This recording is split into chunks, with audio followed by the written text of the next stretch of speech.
Hello, Lawrence. You're much cuter today, Ryan. Well, put on a dress, some jewelry. It's Next time I see him, I'm going to tell him to do that. yeah. That dress and jewelry you did last time, that was Yeah. working for you. Yeah, so Ryan's he's at his what do they call it? Residency this week for Oh, he's I getting think, an yeah, NNA. And yeah. so I get to be Ryan for today. So Okay, good. yeah, How you doing today? I'm doing well. How about you? All party, All ready to go. Yeah, yeah, all Awesome. ready to go. Yeah. Yeah. So it should be a very interesting discussion today. Well, I hope so. It's always at 10. Just clicked that on. Yeah, we're at 10:30, and so we're going to get started because I'm hoping that everybody will join in today, and if they do, we will have a rather exciting and interesting and hopefully beneficial study, conversation. Um, I want to start. We're going to be talking about race today, and that's a big subject. I mean, there's all kinds of things you can say, everything from history to economics to science to culture and music and all kinds of stuff. But I'm taking the big picture today. I'd like you to take that picture with me, uh, and just sort of get under the hood a little bit so that we can think about something practical to do, that each of us to do. We don't have to all do it together. We don't have to all do the same thing or same things, but we can explore what we might be able to do and what we expect the results of that to be. So I'd like to start conversations that are meaningful with definitions of terms.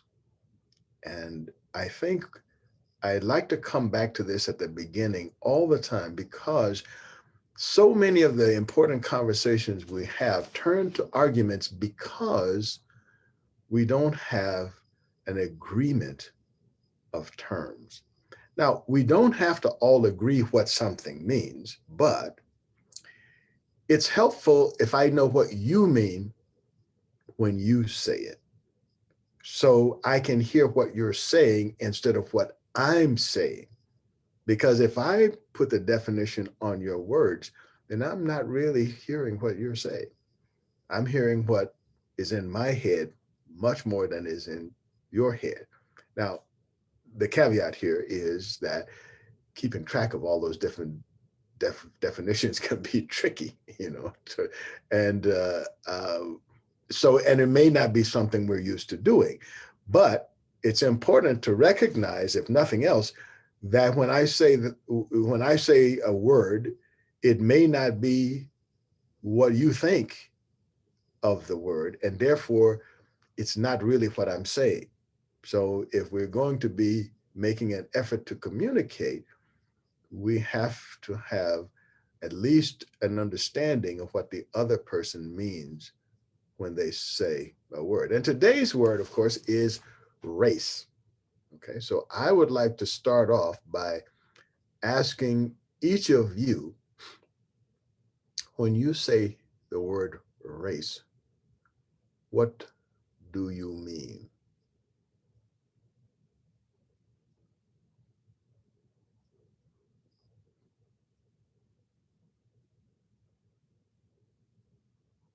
Dun, dun, dun, dun, dun, dun, dun. So I can jump in Sure.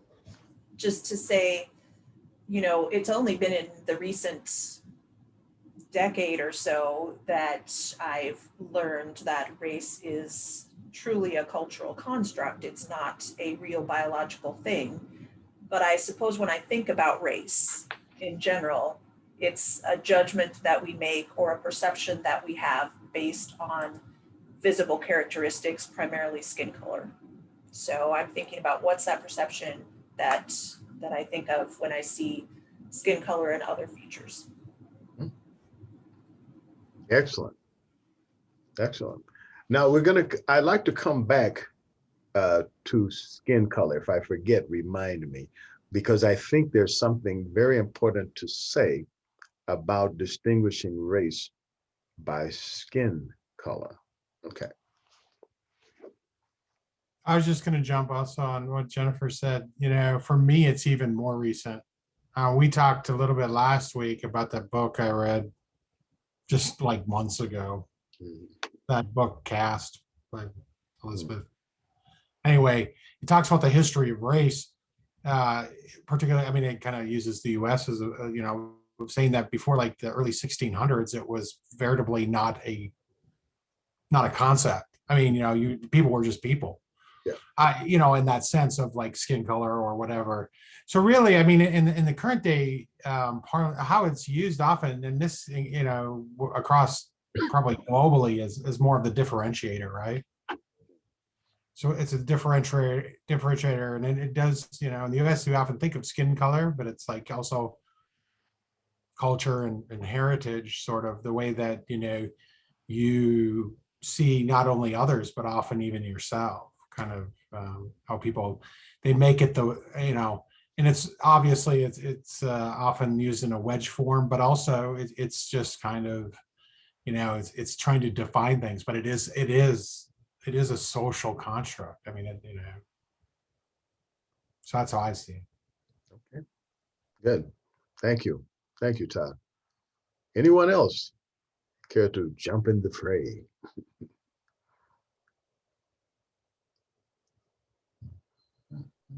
I'll take you up on that. Okay, go ahead. Unfortunately, race to me is somebody who looks and acts differently than I do. Isn't that unfortunate? I don't know, but that means there's about 7.5 billion racists, then, right? Okay. That's So problematic. But then probably more honest.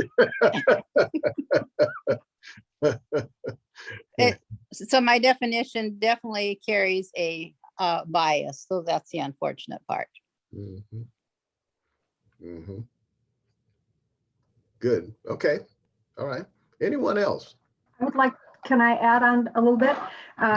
What Jennifer said actually affirms what I think too. And I remember when, like she said, you know, it was within the last 10 years or even more recently when, you know, it came out that it's just the human race. And that was very affirming and, you know, kind of an aha moment. So there you go, people. But I think and sadly, this is what comes to mind because it is a social construct that what's almost synonymous with race is the word discrimination. And so when I hear the word race, I immediately think problems. I think, you know, there are so many negatives associated with the word. And that's what I think is really the pity. Mm-hmm. Mm-hmm. Interesting. Thank you. Thank you, Lynn. Anyone else?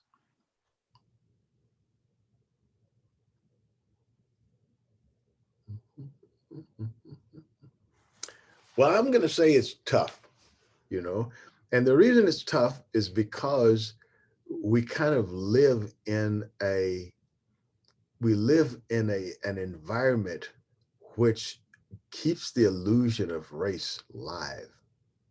You know, it's hard, even once we can see definitive evidence that it's all sociological poppycock, it's very difficult to negotiate our way through life in the United States without having the tint and tinge of race. Even though, you know, it's almost as if you heard and you saw evidence that the world was round, but you lived in a place where everyone figured it was flat, or not everyone, but everything is designed as though the world was flat. And you feel like you'll get sucked into making choices that are based on a flat earth, even though there are all these things that say, no, the earth is not flat, it's round. Now, part of that acceptance comes from our inability to do critical thinking. And even if we can, we don't often. We just kind of, if we have to do an algebra problem, we'll do it. But other than that, we don't really want to do critical thinking. Because if we think about it, even though you didn't have scientific evidence, you would have no scientific evidence that it did exist either, because there was never scientific evidence that it did. There were people who claimed that they had scientific evidence, but there were also people who believed in phrenology, or the ability to tell people's personality by bumps on their head. And people actually used to, like, you go for an important interview and they would have a phrenologist in the room to feel your head to see what kind of person you were. That was a thing. Well, we don't see that much more. I'm sure that there's still phrenologists out there, who are claiming, like, I have proof in this test tube, but it really, it's not a thing, and you can show categorically with, let's say, evidence-based experiments that phrenology is complete poppycock. You can do the same with race. And you can, just like in the a test for whether the world is round, the earth is round or not, is watching a truck go down a straight road and seeing the truck lower as it goes down the road and lower till it's out of sight and then come back and it raises. Now, if the world were flat and it went away, it would suggest that the earth, that the truck fell off, and the ability for the truck to come back would be problematic. Also, you have a lack of people who've ever been to the edge,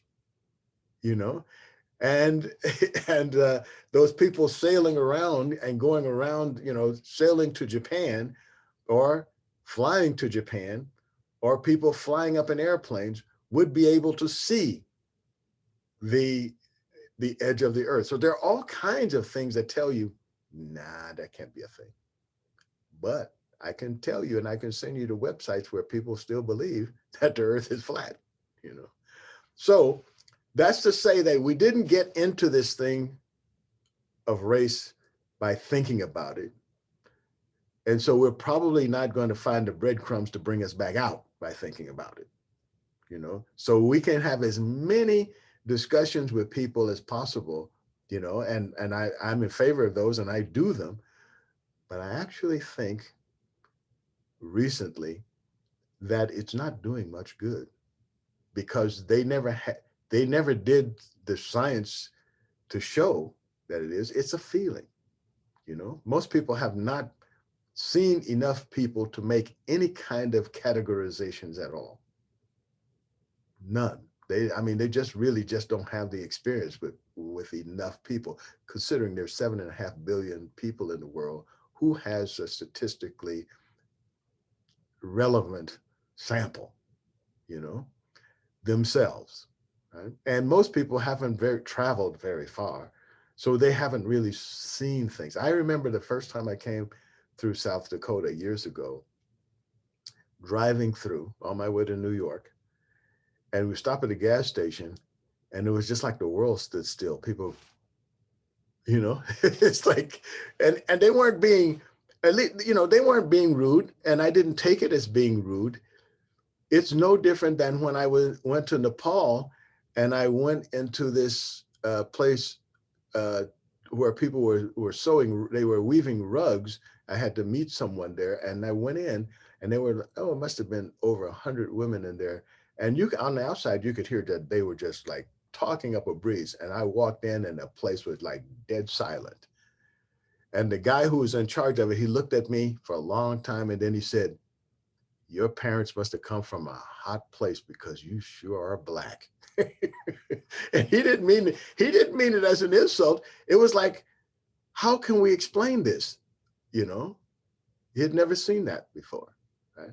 So most people, they haven't seen any more than these Nepalese women, you know. They were Tibetans because they were refugees, but quibble, you know. So, so now given that, what I really want to point to today, because I haven't heard anyone say, hey, race is a thing. So I'm going to just skip that whole thing. So I want to talk about, where do we go from here? I think, you know, if you're at all, you know, paying attention at all, you probably know that we have something called a race problem, and people are trying to do some people are trying to make it better, and others are trying to make it worse. And so everybody has their spot in the world. But I'm going to take it that I want to make it better. And the ones who want to make it worse, I'll leave their problem to them. You know, I want to make it better. And so I would like to brainstorm with you all. What kinds of things do you think could be done? And later, while you're thinking, what kind of things would you do? Could you commit to doing? What new thing or what thing can you think that if I could do this, maybe it won't solve the whole problem. That's big.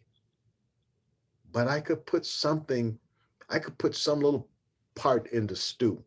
You know, I could do that one thing to nudge it like a little. My how to say, my 7.5 billionth worth, I can put in. I can add that. You know. So I'd like to start with first. What kind of things do you think that could be done to dispel, really, the idea of race? And I'll just take a few more minutes to say, I say dispel the notion of race because the belief in race is really the cornerstone of racism. If nobody believes in racism, in race, we can't have racism. And as long as people do believe in it, we will have racism, because if you have a difference with no distinction, it's not a thing. And then once you make a distinction, the mind goes immediately to ranking and classification. So it's going to happen. There's no escape from believing in race and racism. They're as tied as two sides of a coin. So, and if someone disagrees with that, I'm very open to hearing why you disagree. Okay, and of course I could, if you need, I can show you a rationale and some evidence, and then I would expect you to do the same. If, you know, or at least, you know, tell me what you're thinking. You know, not just I don't believe that. That's not work. I mean, we can't, you know, you can't do anything. It might be your belief. That's okay, but I can't operate on that. You know, there's nothing I can do with that. Oh, sorry. Anyone else? Go ahead. The color of one's skin, the darker, is easier to point out, because within the conversation of race and racism and whatnot, the what ifs come in, or what abouts. And so often in South Dakota, well, and not just South Dakota, so many different places, it's there were people that were indentured, and they were Irish, and they were this, and they were that. And all I say is, well, you know, I understand that, and they were put upon.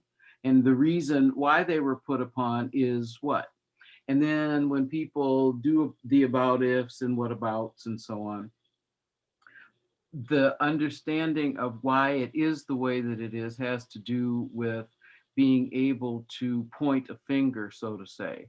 You know, people say, well, God is, and that whole thing that I heard when I was a little kid. Well, if God had wanted the Negra, I'm sorry, to be on top, then God would not have had us make sure that, I guess they didn't say it in those days, but now people say, well, then they came over to the United States looking for better jobs, for, job advancements and so on. And it's a way of being able to point a finger and say, it's because of them, that is why things are. So it's about a monetary kind of thing. And it's also about salvation, because people went over to Africa and they went all over this place and the other. They was going to save the savages. And when they were saving the savages, they took the spa from the Native American, which was called oh, help me out here. But anyway, they took the Native American spa and then they made it their own, and then they made this their own, and so on and so forth. Those savages couldn't do a good thing, So it's all about power and blame and game and taking away without people being too upset about the taking away, because people still to this day don't think that it was a bad thing that this United States, the people that founded it, took the land away from the natives, promised it, then took it away. And, to this day, there was this, well, you pull yourself up by the bootstraps and all of the rest of that, But I couldn't get over the sweat lodges. I really couldn't. That was just like, what? Those savages you talk about invented the sweat lodge. So it's a monetary thing. It's a name, blame, and shame, because if in fact you can't explain something, you say, well, the dark person over there, black sheep and whatnot, they did it. It's their fault, et cetera, et cetera. And that's been going on for a very, very long time. And then there's, in every single group of people that want to get closer to God, a bunch of the people that want to get closer to God have to step on somebody. Because people, even now, when you talk to the ancestors in the diaspora, talk about what happened when they came over with the Bibles and said, well, if you don't believe in the Bible, you can't eat. And to this day, they say, how did that ever happen? And then we have a conversation about that. So I'm going to stop because I think I made my point. I'm still not over the sweat lodges. Mhm. Okay, cool. I will say that with many inventions, they don't have a single point of origin. Right, true And that. you can find the equivalent, or there's, like steam baths and stuff like that, long before Europeans recognized that there was in America. And Yep. and you have actual carvings and paintings of them that predate Columbus. True that. It was more in the fact that when people talked about sweat lodges, they were savages, but then Yeah, all of a sudden now sure. spas are okay. Yeah, sure. More of that. Yeah, sure. I get you. I get you. Now, I do want to keep a focus, though, on what we can do going forward, because I think that most of us can really identify the problems, horrors, et cetera. But I want to take some time to at least brainstorm. That's what we do here. What could possibly be? What could we do? What, as a society, or you as an individual? What kinds of things could you do to move us closer together, to feeling as one people, to dispel the idea that we're somehow divided, whether it's by skin color, eye color, hair, facial shape, body size, all kinds of things we use to discriminate against people, okay, and to divide people. So what kinds of things can we do to erode that, the power of that?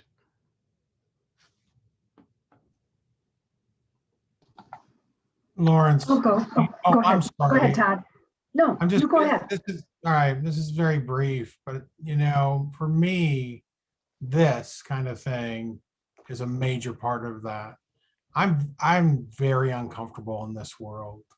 discussing race, because I naturally incline towards a very moderate stance usually, but you know, by being involved in discussions like this, to hear it, and I can take a form of empathy, but it is the active element that's difficult. That being said, this is an active element. You cannot begin before you listen. And being among, you know, people and listening to people is, you know, it's an absolute must. And so I've been moving into this space because I'm in a little more comfortable place to do that. But I now forcing myself back into these discussions and more reading and more education, because it's very evident there's a problem. You know, I mean, there's always been a problem, but you know, it's not something that at one point, if you're of my age, there seemed to be this window where it seemed like, oh, it's getting so much better, it's solved, it's, you know, we're at some place, and it's very obvious at this point that that was not the case. And so I've always kind of edged into this world, particularly when I was in journalism, but it's not comfortable. You know, and so I think that's one of the key things, is that people have to be willing to be uncomfortable, to put themselves at least just to the point to listen. You know, I may never come up with something that's greatly active that helps a lot of other people, but I'll be damned if I'm not going to at least be, you know, not an impediment. I think that's at least a start, you know, and I think that's the thing, is just to start down the road, and there could be things that will happen. I hope, you know. That's all. Sorry, I didn't mean to jump on you, Lynn. That's fine. In fact, what you're saying is very closely related to what I'm thinking. And I may have mentioned this before, but I, for several years, taught a class called Diversity and Global Citizenship. And this is the very kind of class that those who are opposed to critical race theory oppose. They don't want these conversations going on. And it was very, very uncomfortable many times, Todd, like you're saying. And, you know, and so many of the young men in the class would say, I feel guilty. I feel guilty because I'm a white male. And, you know, so we would try to work through that. And I wish that I had known then what I had known now. I heard somebody say the other day, that should not be labeled guilt. It's empathy. It's understanding that what has happened is systemic. We know it's wrong and it needs to be changed. And so I'm very, very worried about this wave that's overtaking America, and how it's, you know, being accepted by so many people. And, you know, heaven knows that I'm outspoken, and Facebook is a great place to get into arguments with people you don't know, and I do that. I've been looking for a place and I got like into that. One. What? I've been looking for a place like that, to get a place to get into arguments with people that I don't know.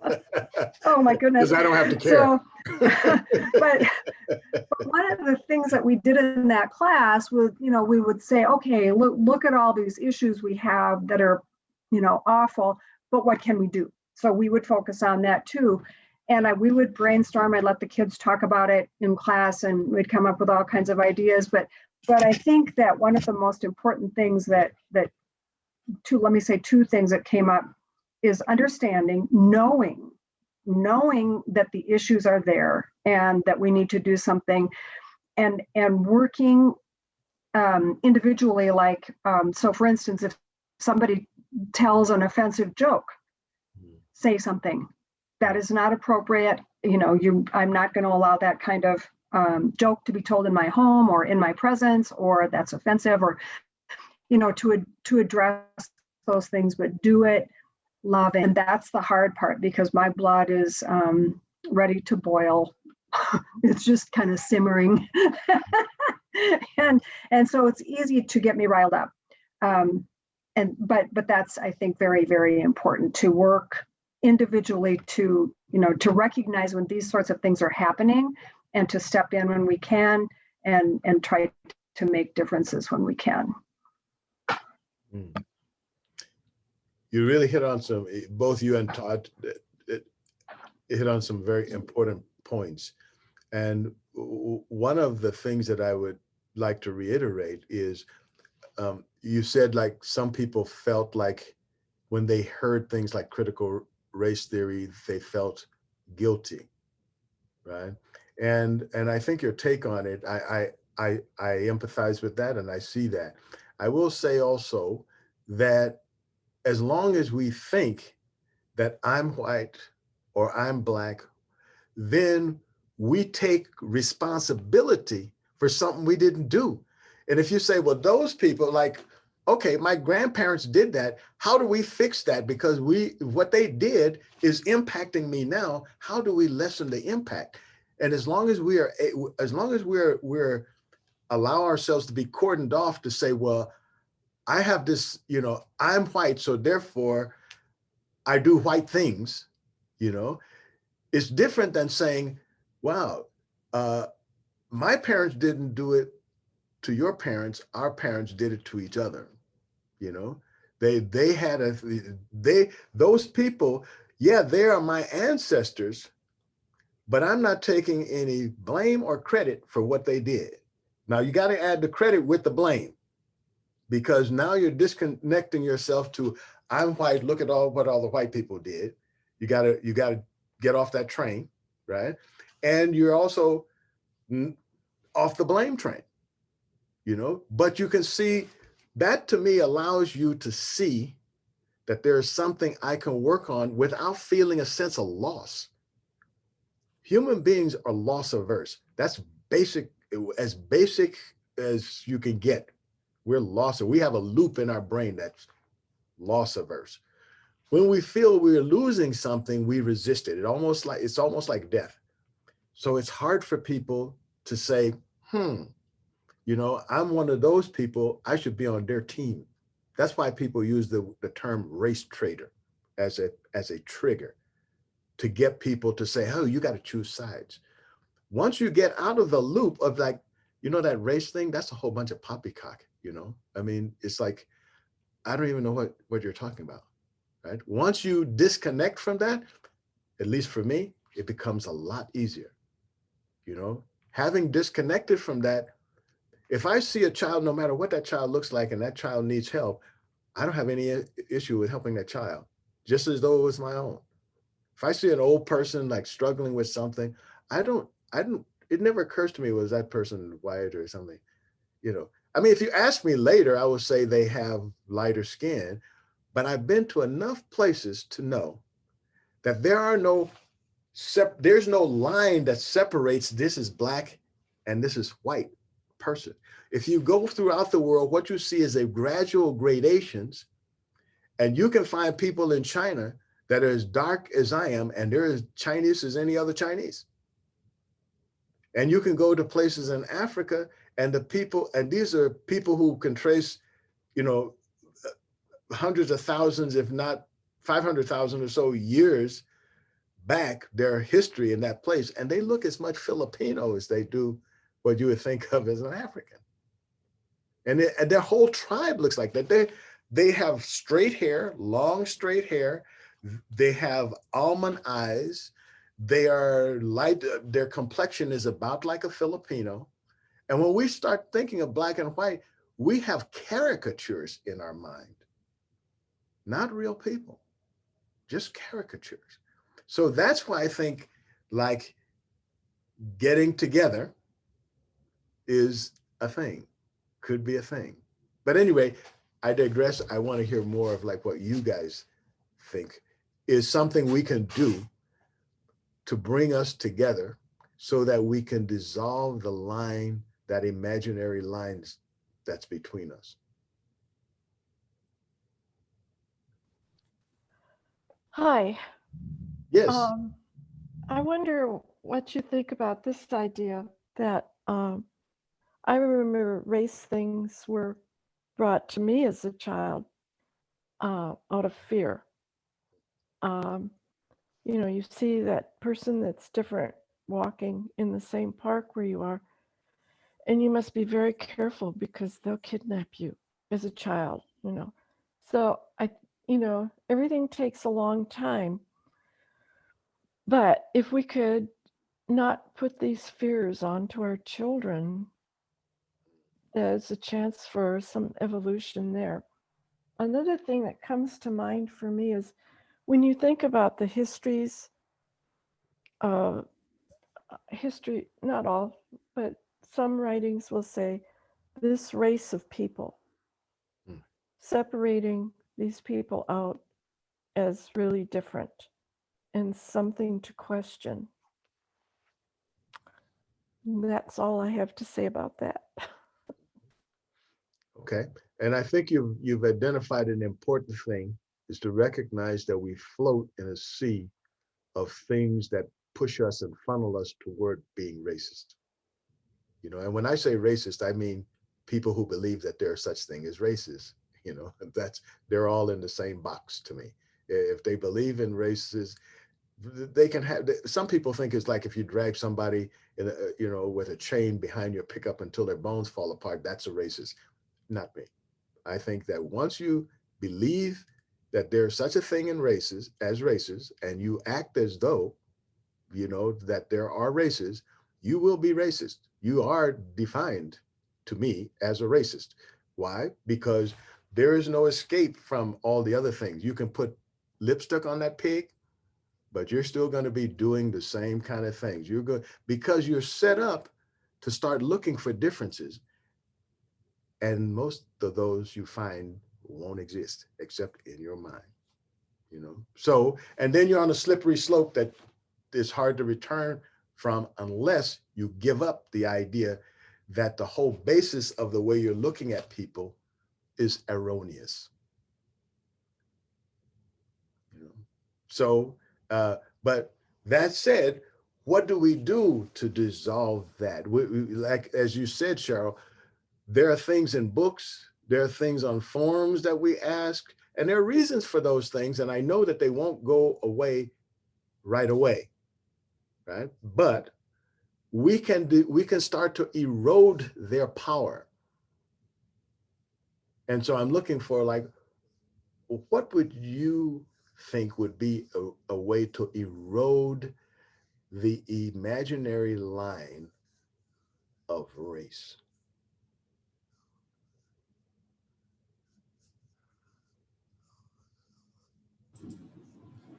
So Lawrence, this kind of goes back to something we were chatting about before we started the meeting today.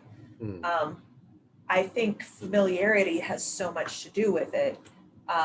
We draw lines between ourselves and people we don't know because they look different, they have different traditions, they speak differently, whatever it is. And so I think a lot of it is about spending time together, whether that be at a meal or at an event. You know, for a lot of people, it's probably going to have to start at some kind of a public event that's a little bit stilted maybe in some ways, but it maybe is a first step to saying, oh, well, I'm going to have these people over for dinner that I don't actually know. But I think that idea, we've seen it in all sorts of places. For instance, acceptance of the LGBTQ two-spirit community has to do with more people knowing people who fit into that community. And so we need to know more people who we would perceive as being of a different race, even if we know that race isn't a thing. So I think that's a lot of it. And we do have some great opportunities for that here in a university town because of the kinds of events that go on. But it's still very difficult because so many, even our cities, our communities, we're self-segregated in terms of where we live and where we shop and where we, have our entertainments and whatever that is. And that could be a hard thing to get past. It has to be kind of a conscious effort to say, I'm going to go to this place that I know I might feel a little uncomfortable being, but I'm going to do it anyway, and I'm going to learn more. That's certainly something that happens at least in my life, with the various Native American tribes in South Dakota, just spending more time at powwows and just casual gatherings that have many people. We don't have as many people who would be considered Black in South Dakota, but we do have them. It's probably going to have to work on seeking out some of that, because we have to spend time together, I think, to say, oh, this is just a human being like me, and there's no reason I should be separate or fearful or, suspicious. Excellent, excellent idea. And let me say that ramp isn't as steep as we think. It's just that sometimes we like to go from 0 to 60 in 1 minute, or less. And it may take more time and it may take more effort. But I think mostly it's time and effort kind of balanced together. And let me say why I think that. We can start with, okay, I'm white and I want to, develop a better idea about people who are much darker than I am, right? I want to get rid of that kind of line between us. And you can look for, well, how do I go and, do they have different cultures? And, I might say something wrong or something.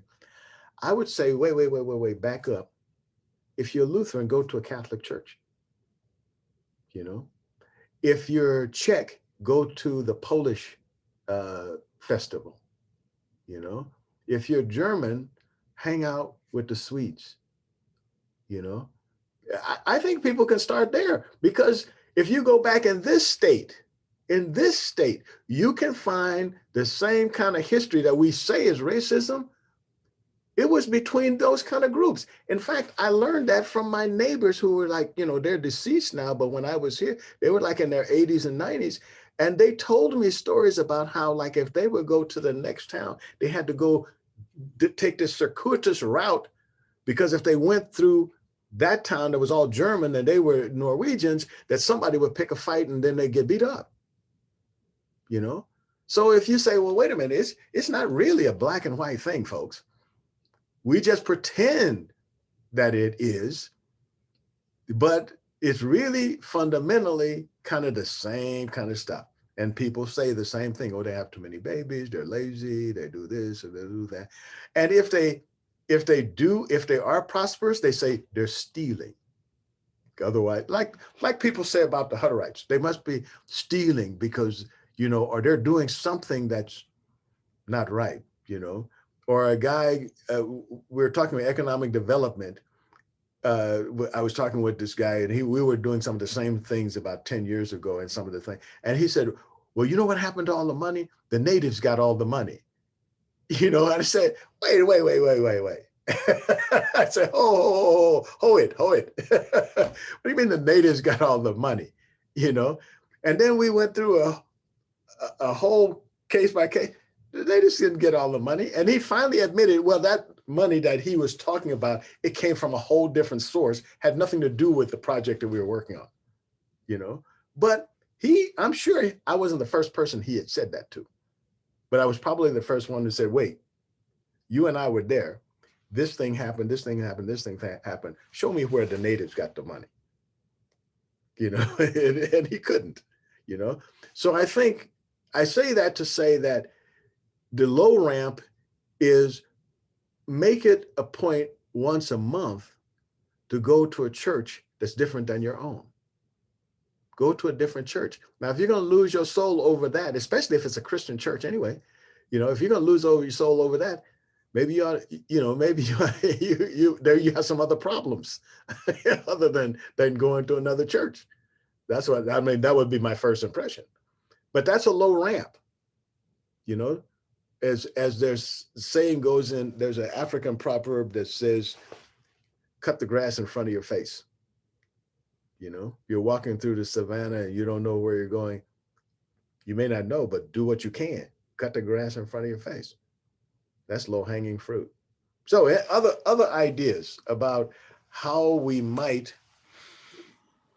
hook up with other people and do our 7 and a half billionth Mhm.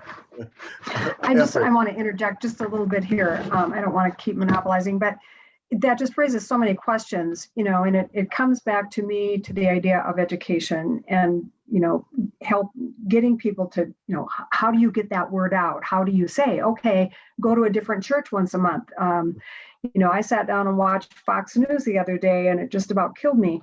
Has that effect on people? To hear Some them people talking about critical race theory. Oh, wow. have no idea. Anyway, but I think that, it really does come down to education. That's the big deal. But it's, I think what the question I really want answered, and maybe this doesn't have anything to do with what you're saying, but it's like, when you go, kind of ties in with education, like how many of us knew about the Tulsa massacre? Were we taught about that Tulsa massacre in school? No, we weren't.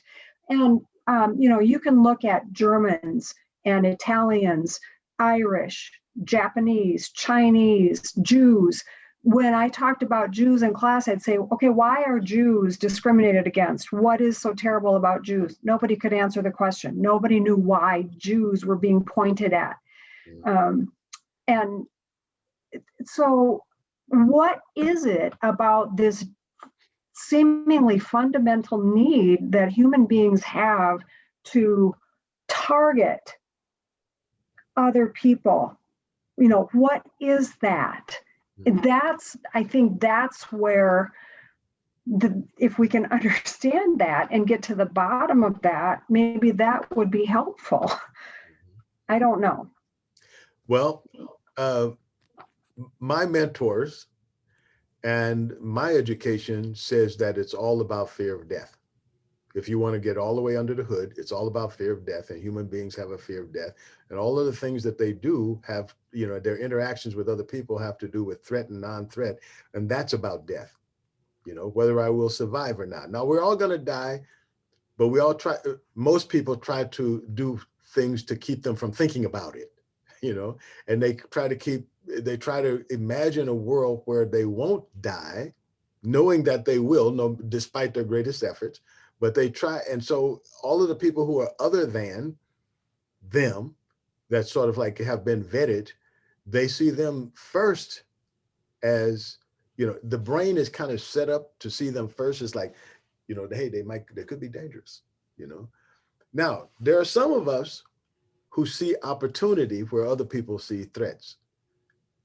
And I think the way we get to that frame of mind is we have enough interactions with people to realize that, one, we get a sense of like, well, who's threatening and who's not.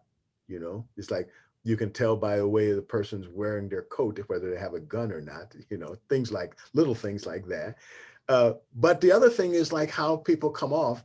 You get a feeling about them, and then you recognize that you have to check that feeling because there's a loop in your brain that says, hey, you're going to have a fight or flight, but mostly it's wrong, and even if it's right, you still have agency. You still have some power to change the situation.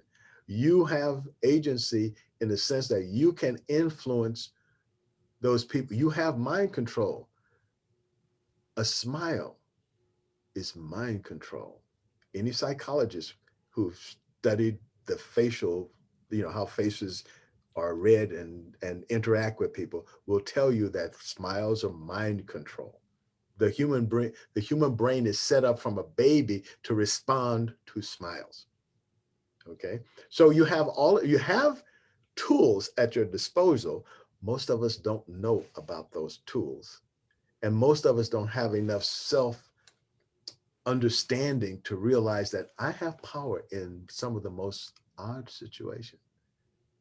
Lawrence, when you say it's about fear of death, does that how would you put what it was that I was saying in there in terms of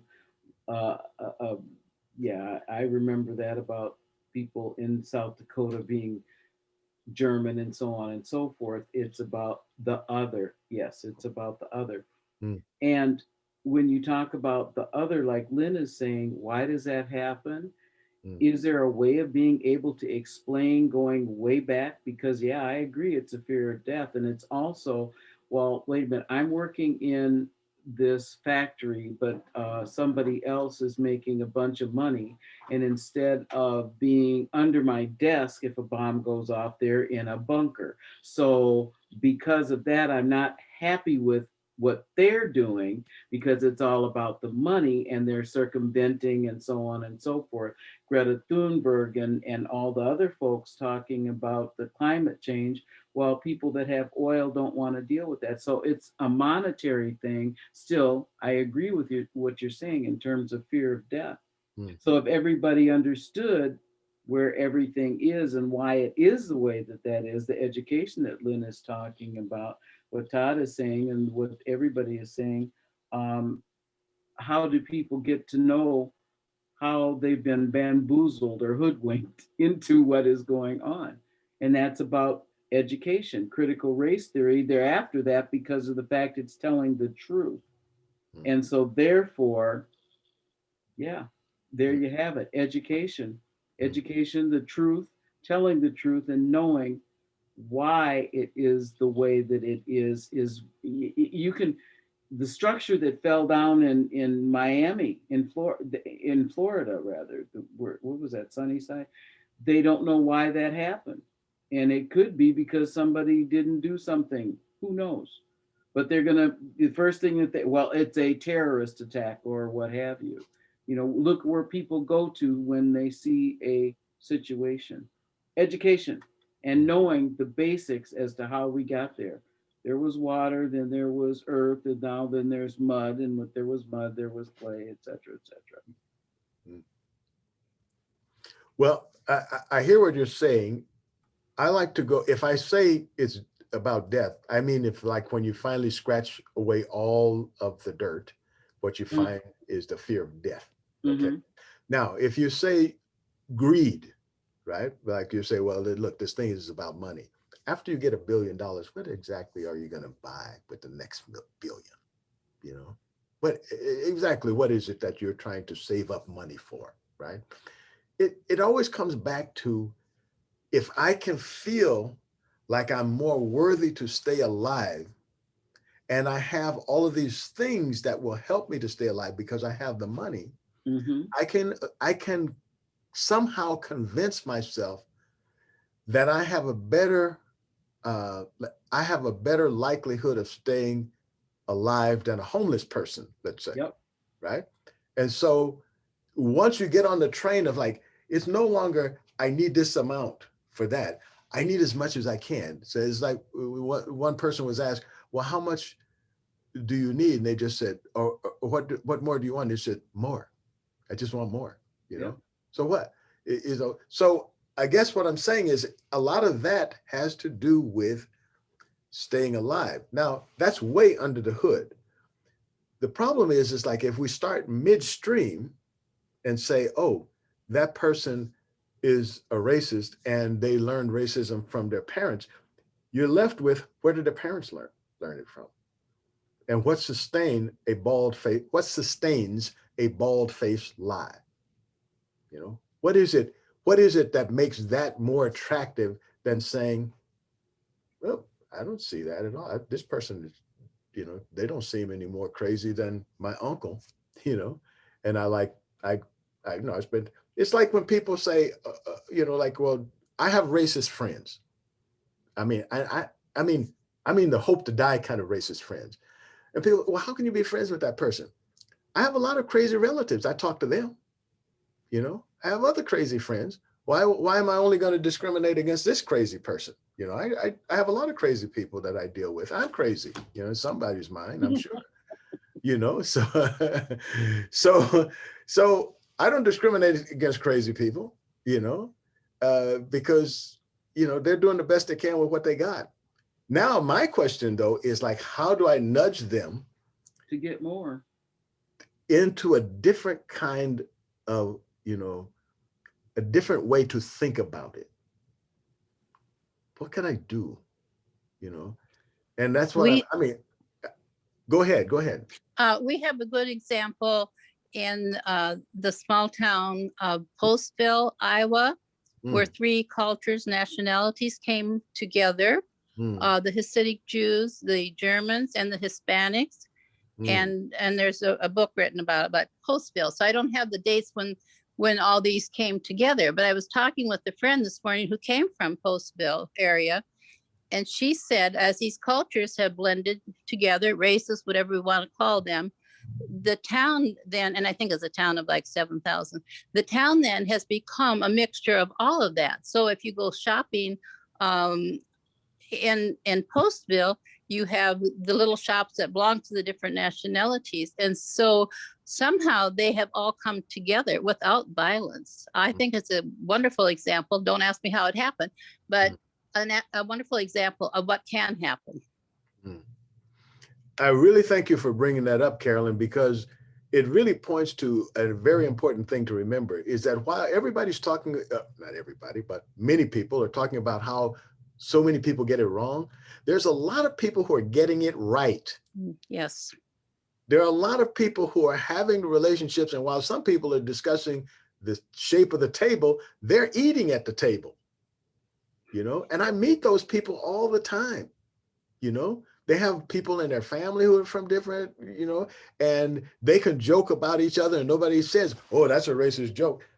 They don't care because they know that no matter what this person says, if I'm in trouble, if my car breaks down in the middle of the night, they'll get up in the middle of the night and come and help me, right?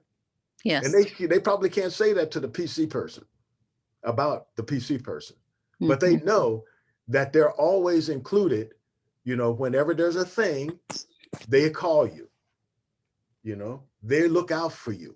And nobody better threaten you because they'll be right there, you know. So I'm just saying, like a lot of people, just like that, the example that you gave, Carolyn, there are a lot of people in all of the conflicts you can see around the world, whether it's like the Jews and Arabs or, you know, Hutus and Tutsis or Irish Catholics and Irish Protestants. In all of those cases, you will always find the people who get it right. You know, so I'm looking for what can we do to get it right? What kind of things can each of us do to get it right?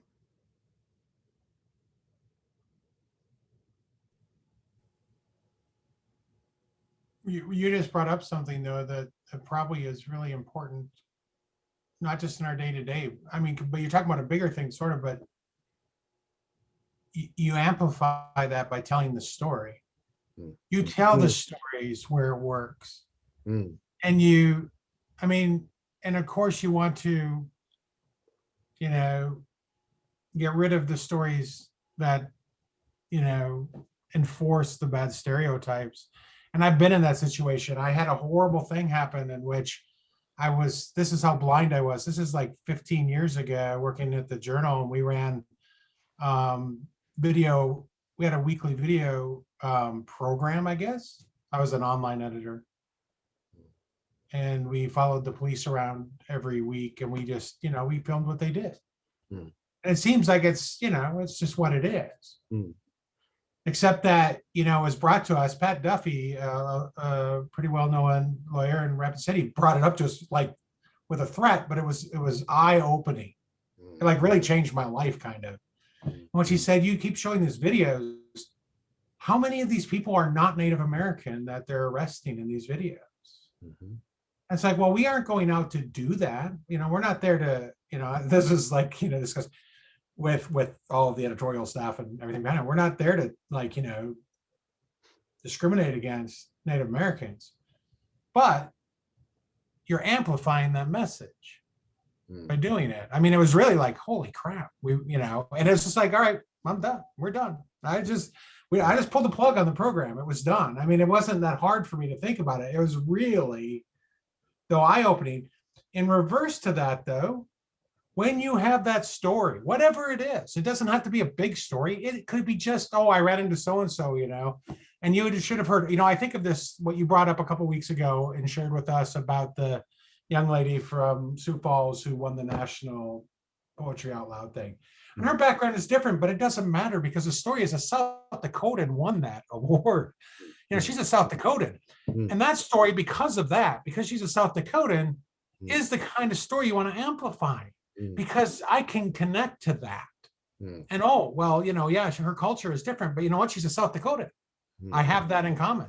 And those, I mean, we do it in small ways and big ways, but I think that's a big thing is to amplify those stories that, you know, are where we show ourselves as human, shared together, and, you know, kind of, you know, tone down those that show us as, you know, being, you know, of race, I suppose, but just different, you know.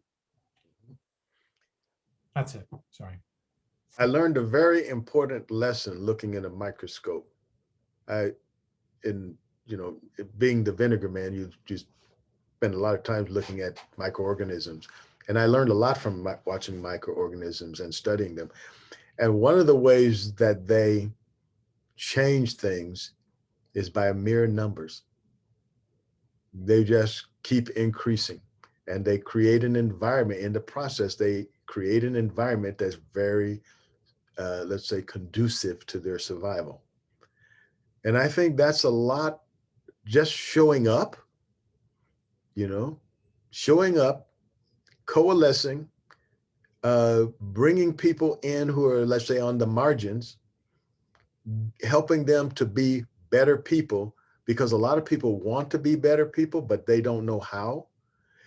And sometimes they're expected to make changes faster than they can.